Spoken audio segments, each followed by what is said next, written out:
Good morning, students.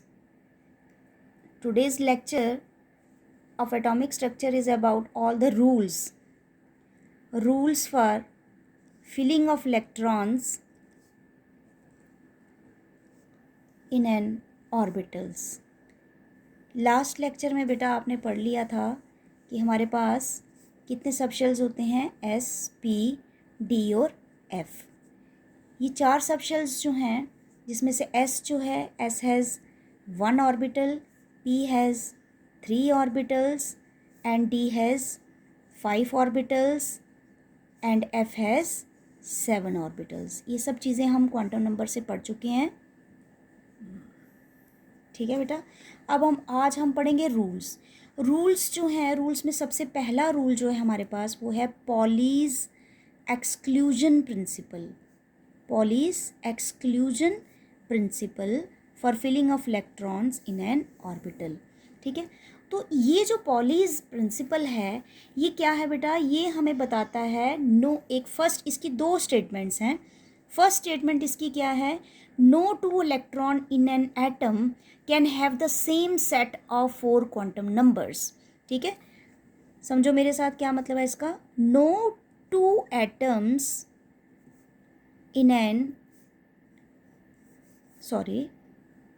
no two electrons in an atom can have the same set of 4 quantum numbers.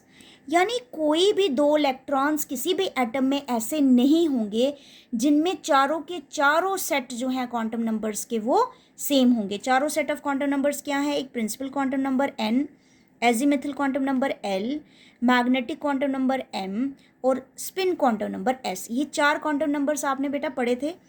तो कोई भी ऐसा electron नहीं होगा एटम में, कोई भी दो इलेक्ट्रॉन्स आप ऐसे नहीं ले सकते एटम में जिनमें ये चारों के चारों क्वांटम नंबर्स की वैल्यू सेम होगी. पता है बेटा, देखो अगर n की वैल्यू भी चलो मान लेते हैं सेम होगी, किसी में n अगर 1 है तो l ऑटोमेटिकली उसमें 1 आएगा ही आएगा. ठीक है, m की वैल्यू भी 1 आ सकती है, s की वैल्यू जो है वो एक के लिए +½ होगी तो दूसरे इलेक्ट्रॉन के लिए वो ऑलवेज -½ होगी. ठीक है, अगर दो इलेक्ट्रॉन्स हैं तो ये वैल्यूज़ सेम आ भी सकती हैं, n, l और m की वैल्यू सेम आ भी सकती हैं, लेकिन s जो है स्पिन क्वांटम नंबर, उसकी आपको पता है एक इलेक्ट्रॉन के लिए वैल्यू ऑलवेज +½ होती है और दूसरे के लिए -½ होती है.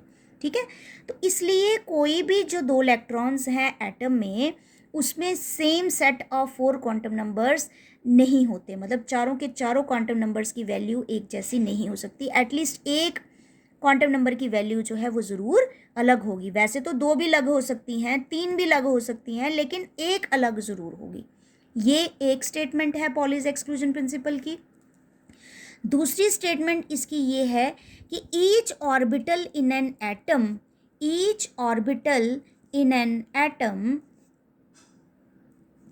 कैन accommodate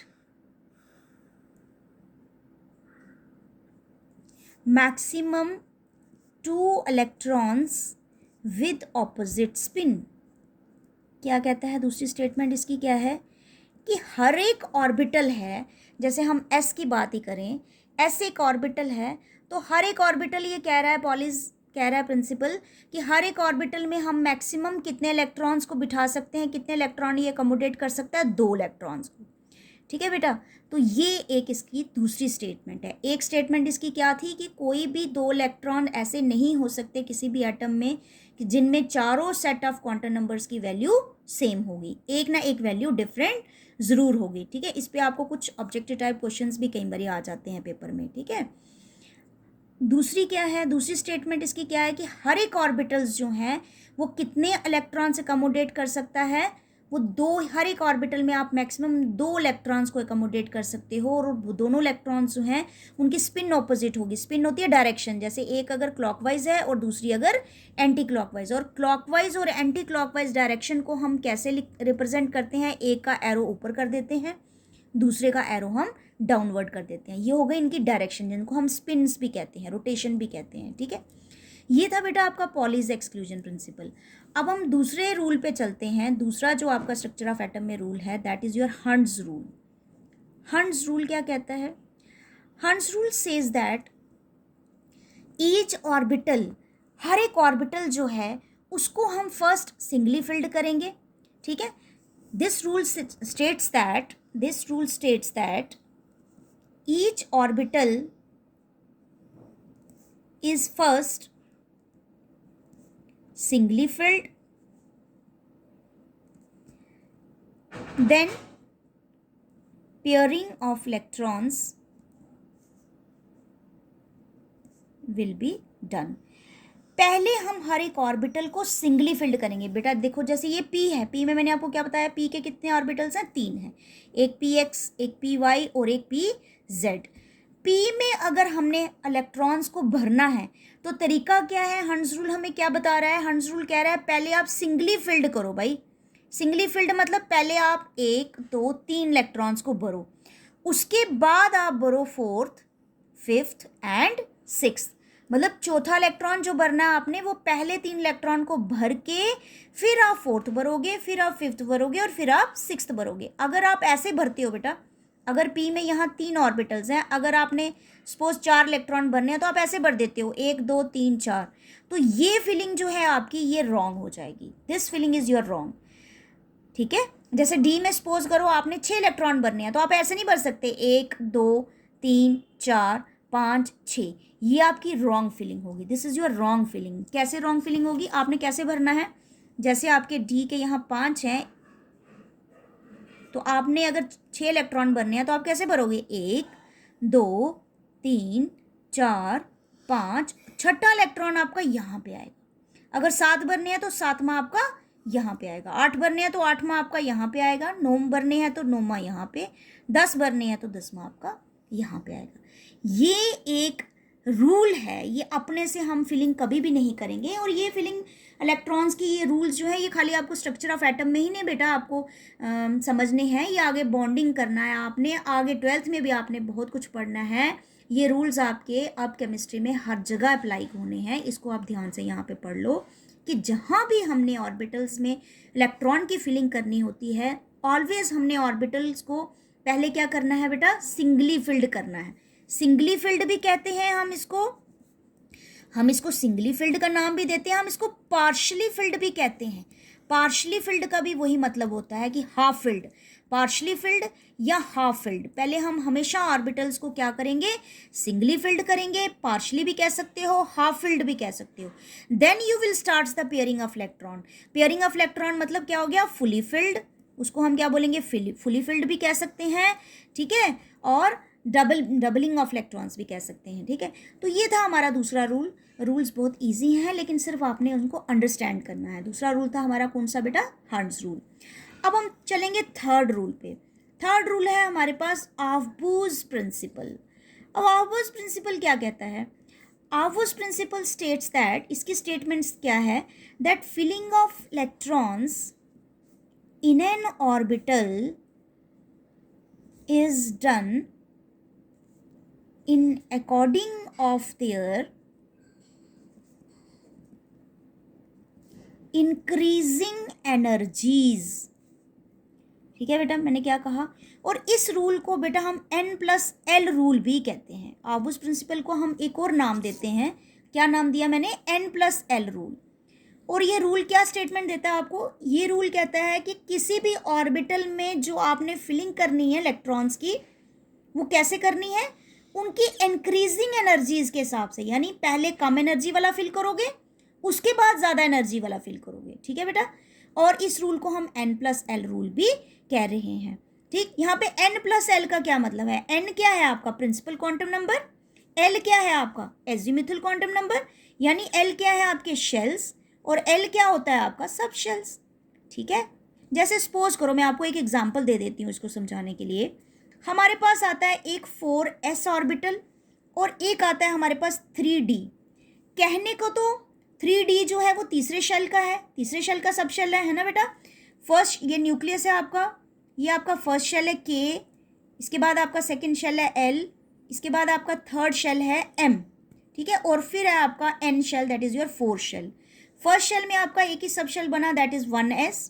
सेकेंड में आपके 2 सब शेल बने थे 2s एंड 2p। थर्ड में आपके 3 सब शेल बने थे 3s 3p एंड 3d।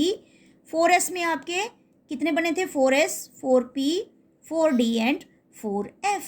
ठीक है, ये आपके पास सारा मैंने आपको क्वांटम नंबर से समझा दिया हुआ है। अब मैं आपको एक एग्जांपल दे रही हूँ कि हम देखो फिलिंग जब करते हैं तो देखा जाए तो पहले 3s 3p के बाद 3d आता है, आ रहा है ना 3d थर्ड शेल में। हम क्या करते हैं 3d को हम छोड़ते हैं, 3d की फिलिंग पहले नहीं करते, हम जंप कर जाते हैं किसमें 4s में। 3d को हम वहीं छोड़ के हम पहले 4s में इलेक्ट्रॉन को भरते हैं, फिर वापस हम किस में आते हैं 3d में आते हैं। इस चीज़ को आपने समझना है ये ऐसा हम क्यों करते हैं। देखो यहाँ पे n और l लग रहा है बेटा, n की वैल्यू यहाँ पे क्या है 4 और l की वैल्यू s। l की वैल्यू आपको पता है 0 1 2 3 मैंने बताया था। 0 stands for s, 1 stands for p, 2 stands for d and 3 stands for f। यानी 4 प्लस s की वैल्यू क्या है बेटा यहाँ पे 0। यानी यहाँ पे n की वैल्यू क्या आई आपकी, n प्लस l की वैल्यू क्या आई आपकी 4।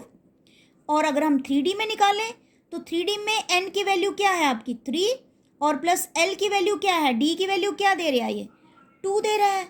तो यहाँ पे n प्लस l की वैल्यू जो है वो आपकी क्या आ रही है 5। इसका मतलब 4s की एनर्जी जो है वो 4 है और 3d की एनर्जी जो निकल रही है वो कितनी निकल रही है, आबूस प्रिंसिपल के अकॉर्डिंगली 5 निकल रही है। यही रीज़न है कि हम 3d को बाद में फिल करेंगे, हम 4s को पहले फिल करेंगे। अगर आपको आबूस प्रिंसिपल समझ आया, हंड्स रूल समझ में आया, पॉलीज एक्सक्लूजन प्रिंसिपल को समझ में ला रहे हो आप, तभी आप अगला टॉपिक जो है हमारा that is your electronic configuration, उसको आप अच्छे से अंडरस्टैंड कर पाओगे। तो अभी स्टार्ट करते हैं हम इलेक्ट्रॉनिक कन्फिग्रेशन भी आज आपका। ओके स्टूडेंट्स, अब हम स्टार्ट करते हैं। अगला हमारा जो टॉपिक है that is our electronic configuration. ठीक है, तो इलेक्ट्रॉनिक कन्फिग्रेशन आप सभी खुद प्रैक्टिस करो, वैसे मैं आपको बता देती हूँ, लेकिन आप सभी बच्चे आपके सिलेबस में 30 एटॉमिक नंबर तक जो इलेक्ट्रॉनिक कन्फिग्रेशन है ये आपने याद रखनी है। ठीक है, जैसे सबसे पहले हम स्टार्ट करेंगे hydrogen which has 1 atomic number, it has electronic configuration 1s1। उसके बाद helium with 2 electronic configuration with 2 atomic number, electronic configuration is 1s2. lithium has 3, it has 1s2 2s1। ये तो आपको पता ही है ना, मेरे को बार बार बताने की ज़रूरत नहीं है। ये न्यूक्लियस है, न्यूक्लियस के बाद ये आपका K है, ये आपका L है, ये आपका M है और ये आपका N है। ठीक है, that is 1s 2s 2p 3s। ये मैं बना रही हूँ, ये आप देखते चलो और जल्दी से मेरे साथ अपनी अपनी कॉपीज़ पे बनाते चलो। Electronic configuration 4s। अच्छा, लिथियम के बाद बेटा क्या है आपका बेरिलियम विद एटॉमिक नंबर 4। अब चलते चलो, आप देखते चलो यहाँ पे 1s2 2s2। इसमें तो आपको पता है ना 2 इलेक्ट्रॉन्स आप भर सकते हो। अब हम चलेंगे boron. Boron has 5 atomic number, it has 1s2 2s2 and 2p1। अब p में स्टार्ट कर दिया हमने इलेक्ट्रॉन को भरना। बोरान के बाद carbon with 6 atomic number, it has 1s2 2s2 2p, बोलो x1 2p y1। ठीक है, कार्बन के बाद nitrogen has 7 atomic number, 1s2 2s2 2p 3 भी लिख सकते हो आप सीधा, या ऐसे भी लिख सकते हो 2px1 2py1 2pz1, ऐसे भी लिख सकते हो, सीधे भी लिख सकते हो 2p3। नाइट्रोजन के बाद ऑक्सीजन पे चलेंगे with 8 atomic number, it has 1s2 2s2 2p4। Oxygen के बाद 9 क्या है आपका fluorine with 9 atomic number, it has 1s2 2s2 2p5। Fluorine के बाद आ जाएंगे हम नियॉन पे with 10 atomic number, 1s2 2s2 and 2p6। यहाँ पे आपका p जो है वो पूरा फिल्ड हो गया, 6 इलेक्ट्रॉन्स आप भर सकते थे, p में आपने 6 इलेक्ट्रॉन्स भर दिए। अब हम चलेंगे सोडियम में। Sodium has 11 atomic number, it has 1s2 2s2 2p6 and 3s1। अब p खत्म हो गया, p के सेकंड शेल में 2s और 2p को आपने भर दिया। अब हम चलेंगे थर्ड शेल में। थर्ड शेल में कहाँ स्टार्ट करेंगे 3s से स्टार्ट करेंगे। सोडियम के बाद आपका क्या आता है मैग्नीशियम विथ 12 एटॉमिक नंबर, सारा सेम रहेगा 3s2। ठीक है, मैग्नीशियम के बाद aluminium with 13 atomic number, all same 1s2 2s2 2p6 3s2 and last में क्या आ जाएगा 3s2 एंड 3p1। ठीक है, यहाँ से p शुरू हो गया, थर्ड शेल का p ऑर्बिटल शुरू हो गया। एल्युमिनियम के बाद आपका क्या आता है, एल्युमिनियम के बाद आपका आता है सिलिकॉन। ठीक है, silicon with 14 atomic number, all are same. यहाँ पे क्या चेंज होगा 3s2 3p2। सिलिकॉन के बाद 14 के बाद आपका आ जाता है 15 जो है that is phosphorus. Phosphorus has 15 atomic number, 1s2, 2s2, 2p6, 3s2 and 3p3. Phosphorus के बाद आता है आपका sulphur, that is 16 atomic number, all are same, then 3s2, 3p4. Sulphur के बाद क्या आ जाता है? Chlorine with 17 atomic number, all are same, 1s2, 2s2, 2p6, 3s2 and 3p5. Chlorine के बाद आर्गॉन, नोबल गैस पे आ जाते हो अब last. Noble gas is argon with 18 atomic number, 1s2, 2s2, 2p6, 3s2 and 3p6. यहाँ पे आपका P जो है वो खत्म हो गया है. अब हम चलेंगे आर्गॉन के बाद लास्ट हमारा क्या आ जाता है? That is potassium with 19 atomic number. यहाँ पे आउबुस प्रिंसिपल लग जाएगा आपका. ठीक है बेटा, देखो क्या आ जाएगा यहाँ पे? 1s2, 2s2, 2p6, 3s2, 3p6. अब बेटा आपने किस में जाना था? 3p के बाद किस में जाना था आपने? 3s, 3p के बाद कहाँ जाना था आपने? 3d में. लेकिन मैंने आपको समझाया n+ रूल, आबुस रूल जो है उसके अकॉर्डिंगली 4s की एनर्जी आपकी 4 थी और 3d की एनर्जी आपकी 5 थी, यानी 3d की एनर्जी आपकी ज़्यादा है. लेकिन आबुस प्रिंसिपल हमें कहता है कि पहले हमने कम एनर्जी वाले को फिल करना है, फिर हमने ज़्यादा एनर्जी को फिल करना है. यानी filling of electron is done in according of their increasing energies. तो हम पहले 4s को भरेंगे. इसलिए यहाँ पे देखा जाए तो हमने कहाँ जाना था? 3p6 के बाद 3d में जाना था. बट यहाँ पे क्या रूल लग रहा है आपका? पोटाशियम में आपका क्या रूल लग रहा है? आबुस प्रिंसिपल लग रहा है. और आबुस रूल की वजह से यहाँ पे हम 4s में चले जाएंगे, दैट इज 4s1. हम 3d में नहीं जाएंगे. पोटाशियम के बाद आ जाएगा आपका calcium with atomic number 20. Same यही रूल यहाँ भी लगेगा. 1s2, 2s2, 2p6, 3s2, 3p6 and 4s2. ठीक है बेटा. उसके बाद कैल्शियम के बाद हम यहाँ तक आपके ये आपके सारे s और p ऑर्बिटल्स हैं. ये सारे आपके कौन से हैं? s और p वाले आपके ऑर्बिटल्स हमने लिए. अब हम d में शुरू हो जाएंगे. अब हमारी जो फिलिंग है वो d सबशेल में शुरू हो जाएगी. ठीक है, यहाँ से d ऑर्बिटल्स शुरू हो जाते हैं. कौन सा? पहला आपका एलिमेंट है d का, that is scandium with atomic number 21. ठीक है, वहाँ पे क्या करेंगे हम? 1s2, 2s2, 2p6, 3s2, 3p6, 4s2 और फिर हम किस में जाएंगे? 3d में, 3d1. ऐसे भी लिख सकते हैं. इट्स बेटर कि आप कैसे लिखो इसको? 3d1 4s2 करके लिखो. ठीक है, लिखने में हम 3d को पहले भी लिख सकते हैं. ज़रूरी नहीं है कि हम 4s2 लिखें. हम कायदे से लिखेंगे तो हम 3d को ही पहले लिखेंगे. ठीक है. उसके बाद स्कैंडियम के बाद हमारे पास आता है टाइटेनियम विद एटॉमिक नंबर 22. सारी कन्फिग्रेशन सेम आएगी. लास्ट में क्या आएगा आपका? 3d2 4s2. ठीक है, टाइटेनियम के बाद हम चलेंगे. Titanium has 22. टाइटेनियम के बाद आता है आपका वेनेडियम विथ 23 एटॉमिक नंबर. सारी कन्फिग्रेशन सेम आएगी, सिर्फ लास्ट में क्या आएगा? 3d3 4s2. ठीक है, वेनेडियम के बाद आता है हमारा क्रोमियम.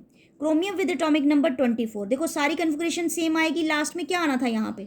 यहाँ पे आना था 3d4 एंड 4s2. लेकिन यहाँ पे एक एबनॉर्मल कन्फिग्रेशन है, ये थोड़ी एक्सेप्शनल, इसको हम एक्सेप्शनल कन्फिग्रेशन कहते हैं. ये आपके सिलेबस में है, ये आपको समझ लो आप अच्छी तरह से. क्रोमियम पे आके आपके एक्सेप्शनल कन्फिग्रेशन आ जाती है. आना क्या चाहिए था बेटा? आना चाहिए था, ये मैं लिख देती हूँ यहाँ पे, आना चाहिए थी कन्फिग्रेशन 3d4 4s2 जैसे हम लिख रहे हैं कन्फिग्रेशन को. बट ये रॉन्ग है, ये नहीं करते हम. इसकी बजाय हम इसकी एक्सेप्शनल कन्फिग्रेशन लिख देते हैं. वो एक्सेप्शनल कन्फिग्रेशन क्या बन जाएगी? हम 4 की जगह यहाँ 5 कर देंगे, 3d5 कर देंगे एंड 4s1 कर देंगे. ठीक है, 3d5 कर देंगे और 4s1 कर देंगे. बेटा ऐसा हमने क्यों किया? ये हमने किया क्योंकि हंस रूल हमें एक तो ये बताता था. हंस रूल ने हमें क्या बताया था? हंस रूल सेज दैट कि each orbital is first singly filled, then we will start the pairing of electron. ये तो आपको समझ है. दूसरी इसकी स्टेटमेंट ये भी थी जो मैं भूल गई थी शायद आपको बताना, कि जो सिंगली फिल्ड, जो पार्शली फिल्ड और जो फुली फिल्ड ऑर्बिटल्स होते हैं, always remember it, partially filled and fully field.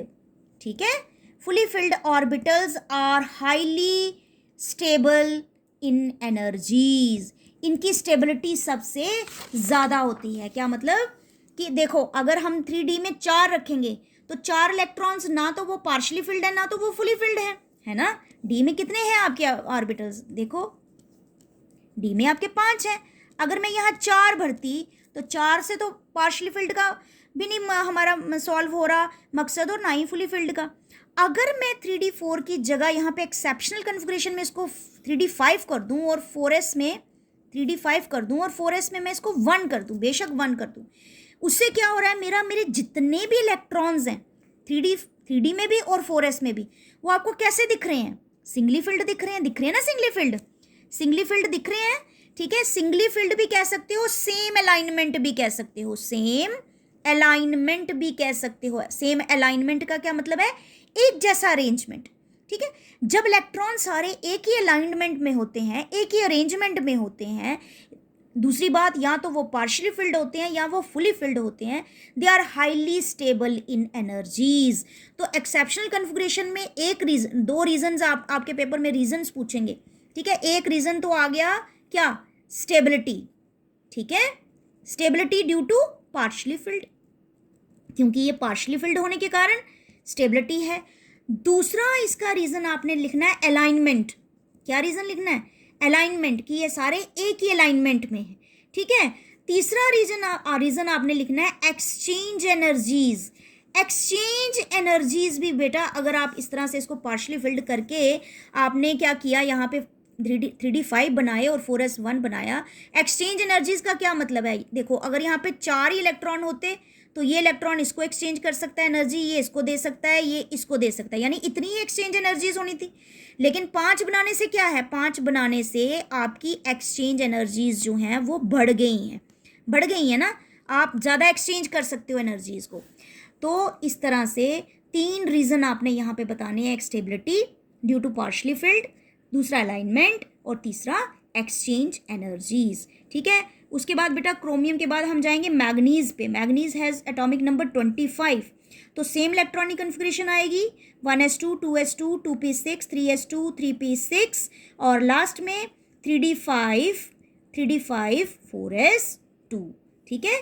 Manganese के बाद हम चलेंगे आयरन विद एटॉमिक नंबर 26, उसमें क्या आ जाएगा, सेम इलेक्ट्रॉनिक कन्फिग्रेशन पहले की तरह सारा सेम, सिर्फ 3d6 4s2, ठीक है। आयरन के बाद आता है हमारा cobalt with atomic number 27, all are same, last में आएगा 3d7 4s2, ठीक है। कोबाल्ट के बाद हमारा आता है निकल with atomic number 28, same electronic configuration, सिर्फ लास्ट में क्या आएगा 3d8 4s2।